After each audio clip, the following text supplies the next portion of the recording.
Un nouveau bilan dans la bande de Gaza ce midi. Plus de 9000 morts, dont plus de 3700 enfants dans les bombardements israéliens incessants depuis près d'un mois maintenant. Des frappes aériennes qui ont aussi fait au moins 32 000 blessés selon de nouveaux chiffres. Nous sommes ce midi en direct avec notre correspondante Valérie Ferron. Bonjour Valérie. Bonjour Léna et bonjour à tous les auditeurs. L'armée israélienne poursuit donc ses bombardements sur l'enclave palestinienne. Les affrontements font rage. Où en sont les combats sur place, Valérie ? Alors au niveau des combats, ils sont toujours très intensifs, spécialement dans la région nord-nord-est de la bande de Gaza, notamment Beth Hanoun, près du point de passage de Erez avec Israël, et dans plusieurs quartiers également à l'est de la ville de Gaza.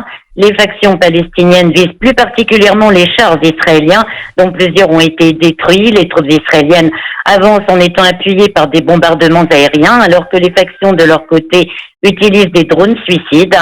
Il y a toujours, bien sûr, parallèlement des roquettes qui sont tirées en territoire israélien, et notamment sur les localités israéliennes proches de la bande de Gaza, qui sont désormais déclarées zones militaires fermées après l'évacuation de la plupart des habitants israéliens. Et comme on le sait, Israël continue parallèlement ses bombardements contre les populations civiles, y compris dans la région sud de Khan Younes et de Rafah, d'où l'aide humanitaire est acheminée toujours au compte-gouttes. Des bombardements de civils, notamment que les États-Unis se refusent toujours à condamner. Pourtant, le président américain Joe Biden a appelé à une pause, une trêve humanitaire, Valérie. Et oui, on peut penser que cette trêve humanitaire, Léna, est parallèle un petit peu aux difficultés sur le terrain de l'armée israélienne, qui reconnaît que ça va être long, très dur et très sanglant. Et donc, il dit aussi que c'est pour libérer les Israéliens retenus prisonniers, ce qui veut dire que le dossier est toujours en cours de négociation. On n'en sait pas plus, mais bien sûr, une trêve humanitaire, à défaut d'un cessez-le-feu, c'est bien sûr ce qu'attendent toutes les populations civiles dont la situation est plus désespérée que jamais.